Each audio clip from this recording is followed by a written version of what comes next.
5월 17일 새벽 예배입니다. 오늘도 여호와를 경외하는 참된 지혜 가운데로 나아가는 복된 시간이 되기를 주님의 이름으로 축복합니다. 잠언 말씀 9장 1절부터 18절까지의 말씀 제가 봉독하도록 하겠습니다.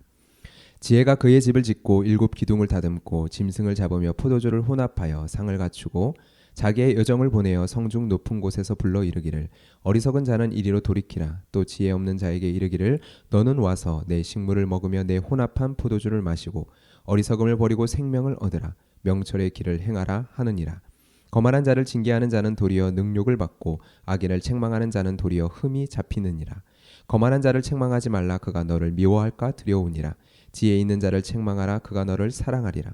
지혜 있는 자에게 교훈을 더하라. 그가 더욱 지혜로워질 것이요 의로운 사람을 가르치라. 그의 학식이 더하리라. 여호와를 경외하는 것이 지혜의 근본이요 거룩하신 자를 아는 것이 명철이니라. 나 지혜로 말미암아 내 날이 많아질 것이요 내 생명의 해가 내게 더하리라. 내가 만일 지혜로우면 그 지혜가 내게 유익할 것이나 내가 만일 거만하면 너 홀로 해를 당하리라.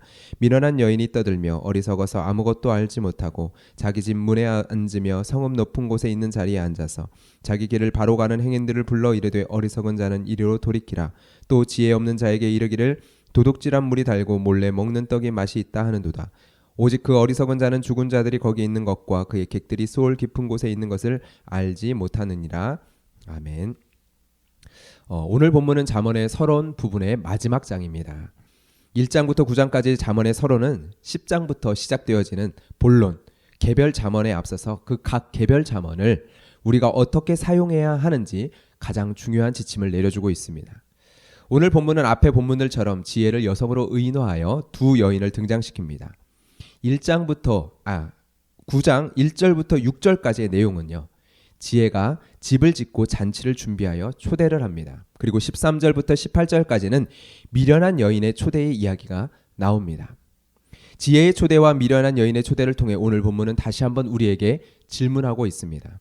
지혜의 초대에 응할 것인가? 미련한 자의 초대에 응할 것인가? 그런데 여러분, 이 두 여인이 초대하고 있는 자는 어떠한 자입니까? 어리석은 자라고 이야기를 하고 있습니다. 4절에 보면 지혜가 여종을 보내어 성중 높은 곳에 부릅니다. 어리석은 자는 이리로 돌이키라. 또 지혜 없는 자에게 이르기를 너는 와서 내 식물을 먹으라. 16절에서도 미련한 여인은 어리석은 자를 부릅니다.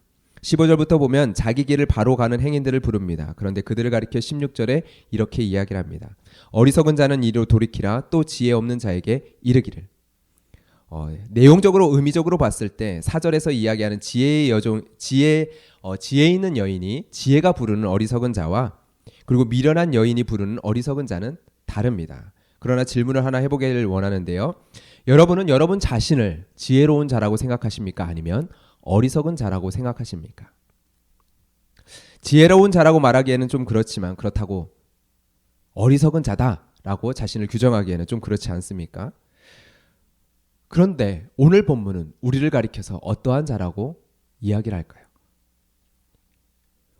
오늘 말씀은 우리를 가리켜 어리석은 자다라고 가리켜주고 있습니다. 여러분, 이것을 이해하기 위해서는 7절부터 12절까지의 말씀, 오늘 본문 가운데에 삽입되어 있는 말씀을 이해할 필요가 있습니다. 가운데 본문을 보면 거만한 자가 나오고요. 지혜 있는 자가 나옵니다. 거만한 자의 특징이 나옵니다. 징계와 책망을 받아들이지 않습니다. 도리어 그들은 징계하고 책망을 받으면 미워하죠. 그런데 지혜로운 자는 이와 반대의 모습으로 등장을 합니다. 지혜로운 자는 교훈을 더하면 지혜로 책망하는 자를 더욱 사랑하며 더욱 지혜로워집니다. 이것이 지혜로운 자의 특징이죠. 여기에 지혜로운 자가 어떠한 자인지에 대한 중요한 힌트가 있습니다. 여러분, 지혜로운 자는 어떠한 자일까요? 지혜를 가진 자일까요? 아니면 내게 지혜가 없다라고 여기는 자일까요? 지혜가 나타나 지혜를 가르칩니다. 책망하고 훈계하며 지혜가 무엇인지 가르쳐줍니다. 지혜로운 자는 어떻게 합니까? 그 지혜의 교훈과 책망을 받아들입니다. 왜요? 나의 어리석음을 알기 때문이죠. 그렇기 때문에 9장 10절에서 서론에 처음 나왔었던 말씀을 다시 언급합니다. 잠언의 핵심 말씀이죠. 여호와를 경외하는 것이 지혜의 근본이요. 우리의 지혜는, 잠언이 이야기하는 지혜는, 우리가 가져야 될 근본적인 지혜는 바로 이러한 지혜입니다. 내가 얼마나 지혜로운가, 그것이 아니라 내게 선악을 판단하시는 창조주 하나님이 계시며 그 하나님이 우리의 아버지 되신다라는 것을 아는 것. 여러분, 이것이 바로 잠언이 이야기하는 지혜입니다. 여호와를 경외하는 자는 지혜의 교훈과 지혜의 책망을 들을 수 있는 귀가 있습니다. 왜요? 선악을 판단하시는 창조주 하나님이 계시다라는 것을 알기 때문에. 그리고 그 하나님이 우리의 아버지 되심을 알고 있기 때문에 그들에게는 지혜의 교훈과 지혜의 책망을 들을 수 있는 귀가 있는 것이죠. 여러분, 이것이 세상이 말하는 지혜와 잠언이 말하는 지혜의 핵심적인 차이입니다. 세상은 지혜를 어떻게 이야기합니까? 소유하는 것으로서 이야기합니다. 내가 지혜를 가졌다. 그런데 잠언이 말하는 지혜는요, 지혜와의 관계에 있습니다. 존재와의 관계에 있습니다. 지혜를 소유하는 것이 아니라 지혜와 결혼하라, 지혜와 함께하라, 지혜와 동행하라. 여러분, 이것이 잠언이 이야기하는 지혜입니다. 지혜를 소유로서 이야기하는 사람은 거만하게 되어집니다. 자신이 옳다 합니다. 나는 이러한 교훈과 책망을 들을 필요가 없다라고 이야기합니다. 그래서 마음이 강팍합니다. 모세 앞에선 바로의 모습처럼요. 여호와 하나님이 누구간데 내가 그의 말을 들어야 하느냐? 이것이 바로 지혜를 소유하는 자들의 특징이죠.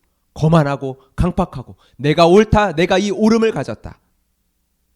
여러분, 13절의 표현처럼요, 지혜를 소유로서 이야기하는 사람은요, 자신이 지혜를 가진 것처럼 쉴 새 없이 떠들어댑니다. 그런데 그를 가리켜 성경은 뭐라고 이야기합니까? 13절 하반절이요, 그는 어리석어서 아무것도 알지 못하는 자입니다. 그는 어리석어서 아무것도 알지 못하는 자이지만 그가 무엇인가 아는 것처럼 쉴 새 없이 떠들어댑니다. 그러나 그는 아무것도 알지 못하는 자이죠. 그런데 그들은 16절처럼 어리석은 자들에게 자신에게 오라라고 소리칩니다. 왜요? 자신에게 지혜가 있다라고 생각하기 때문에. 자신이 지혜를 가지고 있으니 내게 오라고 소리칩니다. 그러나 그들이 제시하는 삶의 방식은 어떠합니까? 도둑질하고 빼앗고 훔치고 숨기는 방식입니다. 가지길 원하는 것을 가장 빠르게 얻을 수 있는 방법의 길을 제시하는 것이죠. 적은 수고와 노력으로 올라가서 다른 사람을 짓밟는 방식으로 원하는 것을 얻을 수 있는 길을 보여줍니다. 가르쳐줍니다. 그리고 그것을 지혜다라고 이야기를 합니다. 여러분, 세상은 그러하지 않습니까? 세상은 끊임없이 쉬운 길, 빠른 길, 내가 가진 것을 더 가질 수 있는 방법, 그 길을 제시하며 우리를 유혹합니다. 이 미련한 여인처럼요. 지혜가 여기 있다 말하며 이것을 통해 너의 행복을, 너의 만족을 얻을 수 있다, 너의 삶의 행복을 얻을 수 있다 이야기하며 우리를 유혹합니다. 그러면서 내게 와서 이 지혜를 소유해라 라고 이야기하죠. 그러나 성경은 18절에 그들의 길에 대해서 이렇게 이야기를 합니다. 오직 그 어리석은 자는 죽은 자들이 거기 있는 것과 그의 객들이 스올 깊은 곳에 있는 것을 알지 못하느니라. 세상이 이야기하는 지혜의 길, 그 자리는 죽은 자들이 가득하며 그들은 스올 깊은 곳에 있습니다. 그러나 그 위에서 도둑질한 물과 몰래 먹는 떡으로 만족하며 이것이 행복이다, 그들은 잔치를 열고 있죠. 잠언은 이와 다르게 지혜의 초청을 우리에게 가르쳐 줍니다. 그리고 여기에 우리가 응할 것을 요청합니다.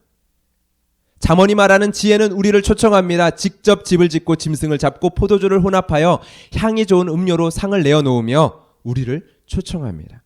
이곳에 와서 지혜가 만든 잔치의 상에 참여하여 다른 것을 빼앗고 다른 것을 소유하는 것이 아니라 지혜가 만든 잔치의 상에 참여하여 내 식물을 먹으며 내 혼합한 포도주를 마시라고 이야기를 합니다.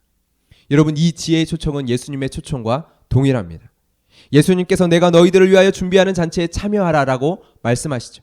예수님은 우리를 위한 떡과 포도주가 되신다라고 말씀하시며 이것을 먹고 마시라라고 우리에게 말씀하십니다. 예수님은 우리를 위하여 잔치를 준비하셨습니다. 그리고 그 잔치에 우리를 초청하십니다. 오직 예수 그리스도의 몸과 피로 우리를 채우기를 원하십니다. 요한계시록에서도 예수님께서는 문을 열라라고 말씀을 하시죠. 내가 너에게로 들어가 너와 더불어 먹고 마시리라 말씀하십니다. 여러분, 이것이 우리의 지혜입니다. 이것이 잠언이 이야기하는 지혜입니다. 교회 안에서는 누구는 누구보다 더 지혜로워 보이는 사람이 있을 수 있습니다. 삶의 여러 해안을 가지고 조언을 해줄 수 있는 사람이 있습니다. 이러한 삶의 지혜는 우리가 배우고 본받을 필요가 있죠. 우리는 이후부터 잠언 10장부터 우리의 삶의 일상에 성경이 많은 관심을 가지고 있으며 우리가 살아가는 그 일상의 삶 가운데 어떠한 지혜를 가지고 살아가야 하는지를 가르쳐주고 있다는 것을 배우게 될 것입니다. 그런데 우리가 배워야 할 일상의 지혜를 이야기하기 이전에 분명히 하고 10장으로 들어가야 합니다. 참된 지혜는 배워서 깨닫는 것이거나 얻어서 소유하는 것이 아니고 그것 너머에 있다라는 것. 내가 알고 있다 자만할 수 없고 내가 가지고 있다 거만할 수 없는 그것이라는 것을 우리는 분명히 하고 넘어가야 합니다. 오늘 내가 맺고 있는 하나님과의 관계, 여러분 이것이 지혜입니다. 내가 살아가는 삶의 시간 중 오늘이라는 지금 하나님과 맺고 있는 그 관계만이 우리의 참 지혜입니다. 우리 안에 말씀을 아는 지식이 쌓여져 가고 우리에게 삶의 지혜가 쌓여져 가고 삶을 살아가는 방법과 능력들이 쌓여져 갈 때 우리는 도리어 미련한 여인의 유혹에 빠지기 쉽습니다. 우리는 거만한 자가 되면 안 됩니다. 우리는 어리석은 자임을 고백할 수 있어야 합니다. 나는 한순간도 하나님을 붙들지 아니하면 돌에 걸려 넘어지는 자입니다. 앞을 보지 못해 웅덩이에 빠질 수밖에 없는 그러한 어리석은 자입니다. 주님께서 나를 인도해 주시 아니하시면. 우리의 지혜는요, 오늘 하나님이 우리에게 만드시고 초청하시는 잔치에 참여하는 것입니다. 우리의 지혜는 바로 오늘 예수님께서 초청하시는 그 잔치에서 떡과 포도주가 되시는 예수님으로 우리를 채우는 것입니다. 이것만이 어리석은 자로서 하나님 앞에 지혜로운 자라 평가받을 수 있는 유일한 길입니다. 여러분은 오늘 어떠십니까? 여러분은 어리석은 자로 하루를 시작하셨습니까? 하나님의 은혜 없이 하나님의 인도함 없이 살 수 없는 자임을 고백하며 지혜가 되시는 예수님께 나아감으로 하루를 시작하셨습니까? 아니면 거만한 자로 하나님을 모르는 자처럼 내가 쌓은 지혜와 능력과 실력과 내가 가지고 있는 지식으로 오늘 하루를 넉넉히 살아갈 수 있을 것처럼 하루를 시작하셨습니까? 여호와를 경외하는 것이 지혜의 근본이요 거룩하신 자를 아는 것이 명철이니라. 어리석음을 버리고 생명을 얻으라. 명철의 길을 행하라. 이 시간 기도하며 나아갈 때 우리의 어리석음을 고백하며 내 삶의 여러 정황들에 대한 하나님의 인도하심과 지혜와 돌보심을 구하며 이 시간 겸손히 기도하며 나아갑시다. 오직 이 시간 예수 그리스도로 내가 채워지기를 소망합니다. 오직 이 시간, 이 기도의 시간을 통하여 주님과 함께 동행하며 나아가길 원합니다. 나의 어리석음을 고백합니다. 나의 부족함을 고백합니다. 은혜 없이 살 수 없는 자임을 고백하며 나아갑니다. 이 시간 기도하며 나아가도록 하겠습니다. 살아계신 하나님 아버지, 오늘 말씀을 통하여 하나님 우리가 우리의 모습을 깨닫고 주님 앞에 고백할 수 있는 자가 되기를 원합니다. 이 세상이 말하는 어리석은 자가 아니라 하나님 앞에서의 어리석은 자가 되기를 원합니다. 하나님 지혜 앞에서 어리석은 자가 되기를 원합니다. 지혜 되시는 예수 그리스도 앞에 어리석은 자가 되기를 원합니다. 하나님, 우리는 주님의 인도하심과 주의 지혜 없이는 하나님의 볼보심 없이는 한순간도 살아갈 수 없는 자임을 고백하며 나아갑니다. 그렇기에 하나님 주님께서 오늘 베풀어 주시는 하나님 지혜의 잔치에 우리가 응하여 그 잔치에 주님께서 우리에게 허락하여 주시는 예수 그리스도로 먹고 마시며 하나님과 동행하는 삶의 자리로 나아갈 수 있기를 소망합니다. 하나님, 그러한 은혜 없이는 하나님 오늘 하루도 살아갈 수 없는 자임을 우리가 알기에, 그것을 고백하는 자이기에 하나님 오늘도 주님의 은혜를 구하며 나아갈 때 하나님 이 시간 우리 가운데 은혜를 더하여 주시옵소서. 우리가 거만한 자의 자리에 있지 않게 하여 주시옵소서. 우리가 교만한 자의 자리에 앉지 아니하게 하여 주시옵소서. 오늘 하루를 살아가면서 하나님 내가 가진 것들로 넉넉히 하루를 살아갈 수 있을 것처럼 만족하며 살아가고 있지 않습니까? 아무런 문제가 없는 것처럼 내가 가진 모든 것들로 하나님 충분하다 여기며 살아가고 있지 않습니까? 하나님, 바로 그때가 하나님 우리가 유혹에 받아 넘어지기 쉬운 때임을 기억하게 하여 주시고, 하나님의 은혜 없이 살 수 없는 자임을 고백하게 되어지는 그 삶의 자리로 내려와 주님의 은혜를 구하며 이 시간 나아가게 하여 주시고, 이 시간 여호와를 경외하는 그 삶의 자리 가운데 오직 모든 것을 선악간에 판단하시는 창조주 하나님이 계심을 우리가 믿고 고백하며, 그 하나님이 우리의 아버지 되심을 우리가 바라보며, 하나님 우리가 주님 안에서의 그 생명을 얻고 나아가게 하여 주시옵소서. 이 시간 모든 것을 주님 앞에 맡기며 예수 그리스도의 이름으로 기도드렸습니다. 아멘.